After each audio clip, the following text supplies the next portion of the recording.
Bonsoir, merci d'être au rendez-vous de ce journal rencontre ce vendredi à la primature entre le chef du gouvernement Brigitte Raffini et les partenaires techniques et financiers du Niger.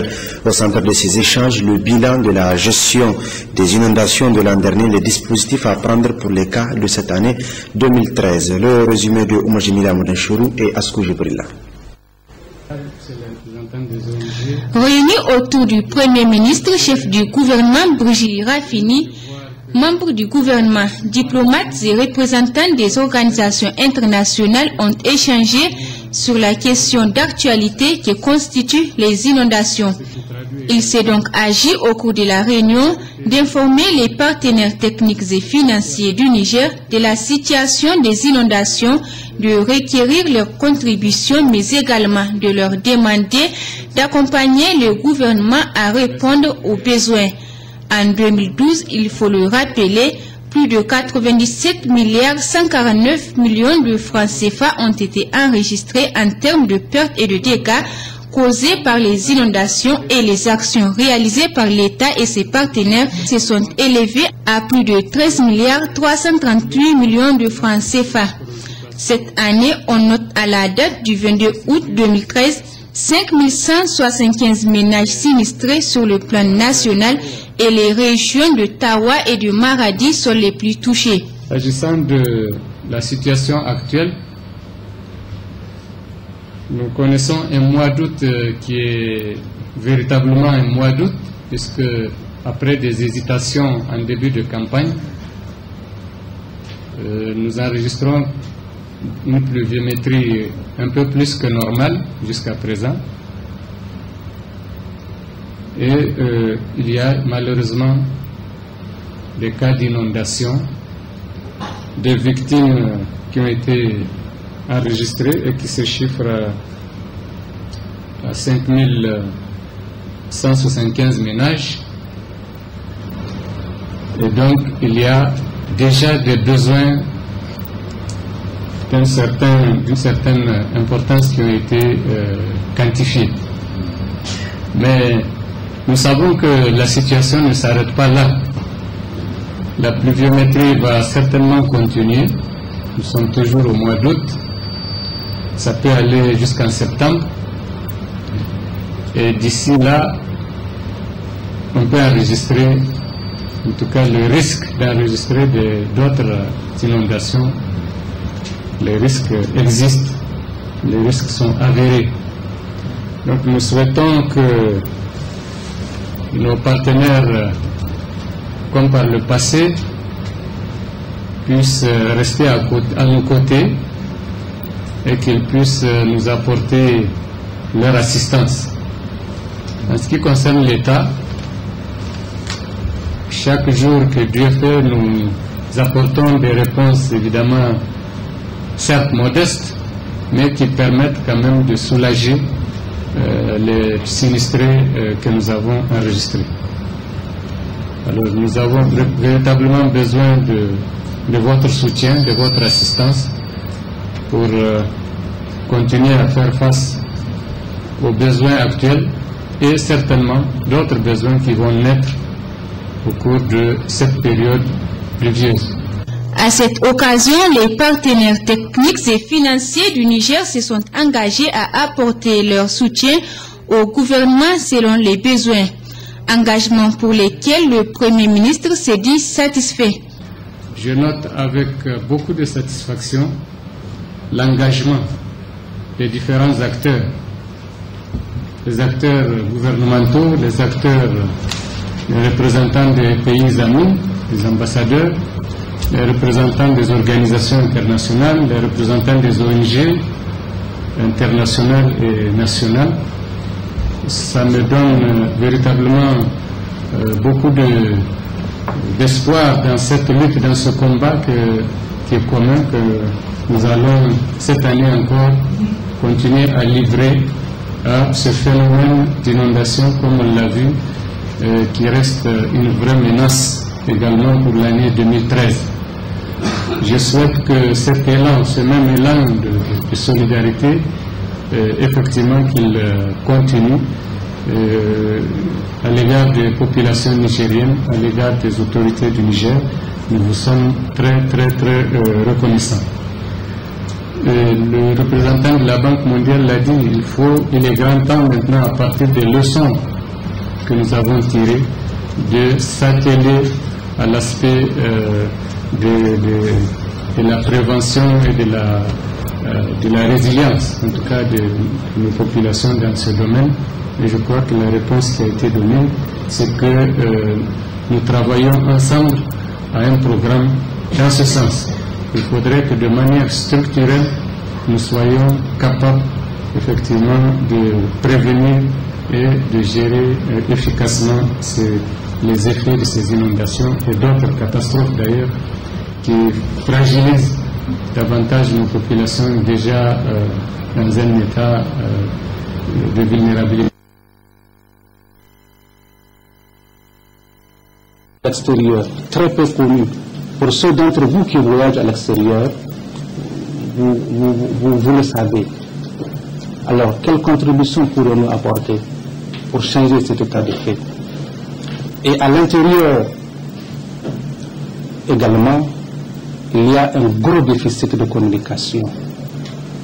Le dernier message à la nation de son Excellence, le Président de la République, le 3 août dernier, il a évoqué ce déficit de communication qui fait que le Nigérien lambda ne perçoit pas véritablement les efforts colossaux que le gouvernement a eu à entreprendre.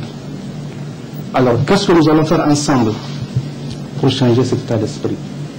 C'est là le défi, ou le défi auquel nous devons tous ensemble faire face. Après cette présentation, le ministre a rassuré les différents responsables de sa disponibilité à les accompagner dans l'accomplissement de leur mission. Pour mieux s'imprégner du fonctionnement de ces organes, le ministre entend entreprendre des visites dans ces différents services très prochainement. Satisfaction générale autour des organisateurs de travaux de la première session ordinaire du Parlement des jeunes au titre de l'année 2013. La rencontre des députés juniors a pris fin à Zender. Des précisions avec Sandana Tahi et Laouli Babale. Pendant 10 jours, les députés juniors ont effectué des visites de terrain et de courtoisie aux autorités de la région de Zender, suivies des présentations lors des ateliers animés par des experts nationaux et internationaux.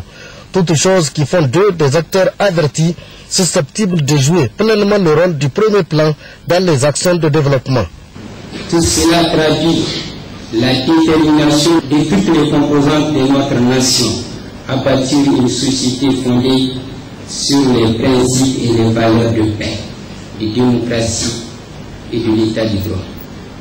Cet espoir, cette ambition, sergent parlementaire, nous n'avons pas le droit de les décevoir.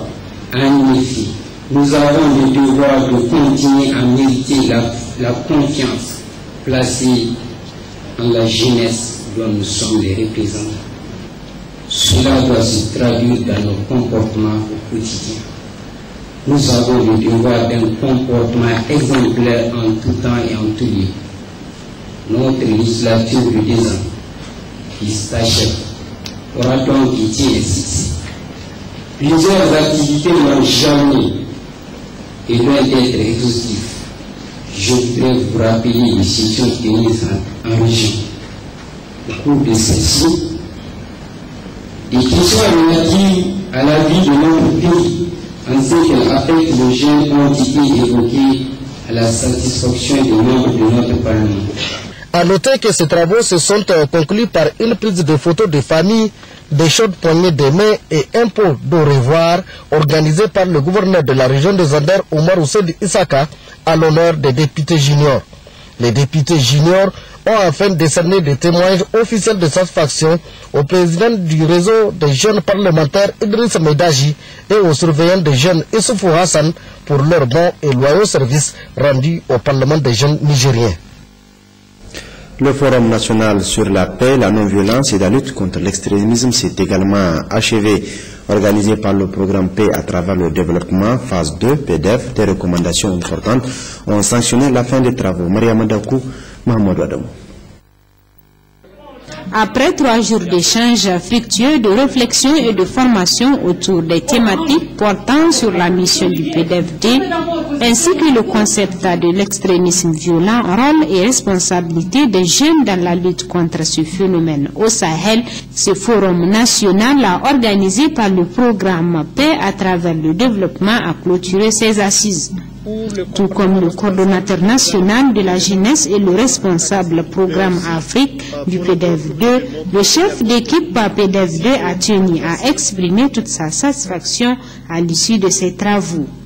Le succès de ce forum est la profondeur et le sérieux des échanges entre jeunes leaders que vous êtes des 4 coins du Niger.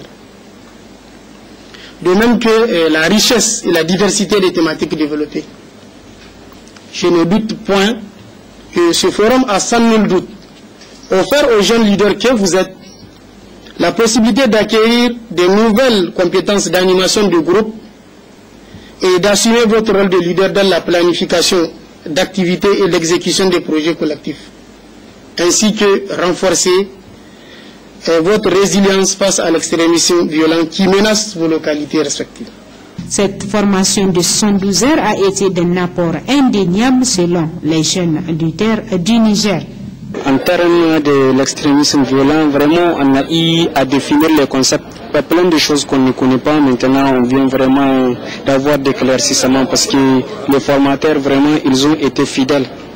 Ils n'ont manqué rien dans la formation. Et une fois retourné dans ma mission, c'est vraiment aller jusqu'au bout pour qu'il y ait un changement vraiment de comportement. Avec ce forum de PDF2, vraiment, on a appris beaucoup de choses, beaucoup de concepts. On a su c'est quoi l'extrémisme violent, le danger, l'enjeu qu'on court, nous les jeunes leaders. Vraiment, on est prêt et apte à apporter un changement grâce à ce forum. Une déclaration suivie de recommandations a mis fin aux travaux de ce forum national.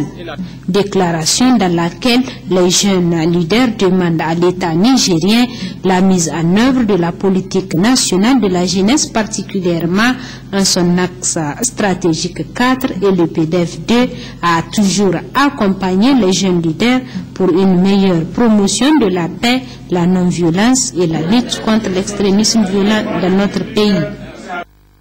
Le projet de développement de la petite enfance organisé à l'intention des enfants pendant les vacances a clos sa session de formation avec des résultats très encourageants. Un programme qui porte sur la mémorisation du Saint-Coran, l'éducation islamique et l'initiation à la langue arabe. Moussa Hamani, Youssouf Samela.